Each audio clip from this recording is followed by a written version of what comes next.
My name is Thomas, and I'm head of the Coastal Fishermen's Guild here in Thorupstrand.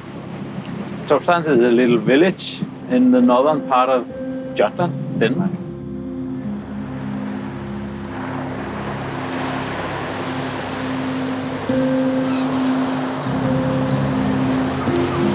We have everything except the fish. And now we are fighting for our future because a new enemy has shown up, industrial fishing by beam trawlers.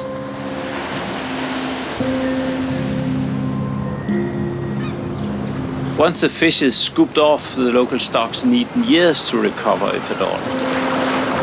Quotas don't help locally when big ships destroy the whole ecosystem through destructive fishing methods. We are building bigger ships that can sail further out so that we can compete with the beam trawlers. And we are fighting a war for sustainability and want protected sea as well as catch limitations. And we want CO2 taxation so the true environmental cost is incorporated. That's important for us.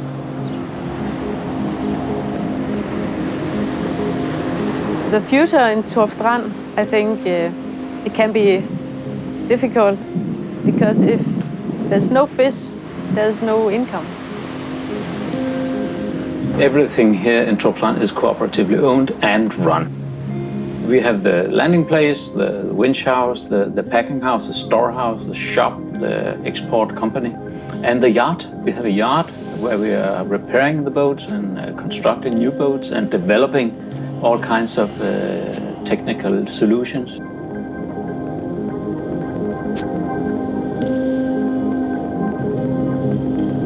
Small-scale fisheries aren't traditional fisheries per se. They're also really modern, with modern technologies. They just have another ideology of catching fish. They don't buy into the return on investment ideas that this capitalistic system that we're in right now have, but they have other ideas of why it's interesting and relevant and viable to catch fish. And I think a lot of those ideas that are around these small-scale communities are the ones that we're going to have to move into if we want to stay on this planet in the future. This community has been here for more than 1,000 years and always catch the fish sustainable. That's a presupposition for being here so long. But the pressure from the beam trawlers and the fly shooters can destroy that in very few years. In under 10 years, we can destroy that fundament of the fishing and the community.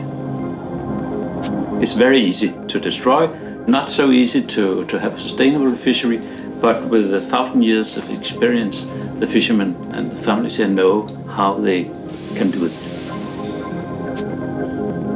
If you talk about small boats, like we have here in Thorupstrand, that's small gill netters. They are using very little fuel to take their catch. The important thing is, of course, what they catch per liter of fuel if we want to look at fuel efficiency. So it's about 50 times as efficient, fuel efficient. The use of fuel is a very important one because a beam trawler, it used 26,000 liter diesel in a week in 5 days fishing. It's 200 times as much as a kind of vessel we are using. From an economic perspective, we know that it's important. In the last few years, we have recognized how important it is for the climate change to use all of that diesel. For us, the rise in prices for the diesel is a very important thing. We hope that the price will rise.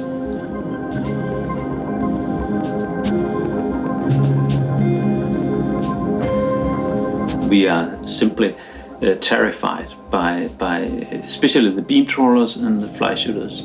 They take our grounds, they move around 24 hours in a day, and they take the fishing ground out of our hands.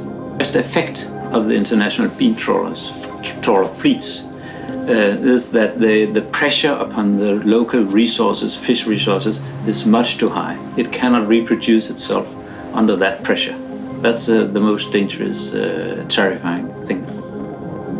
Besides Dutch beam trawling, which is a really big issue right now, we're also experiencing difficulties with climate change. We can already now feel that as the waters around here heat up, and it's the waters around the coastal areas in many countries, some fishing species move out to deeper water, to colder water, which again makes it harder for place-based inshore or near-shore fisheries.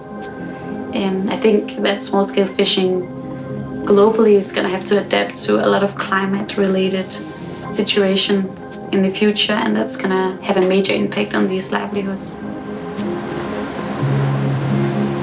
Necessary for the survival of Thorupstrand is that we have organized facilities cooperatively. It wasn't possible to survive this kind of place, this kind of community, without breaking with this individualistic kind of business making.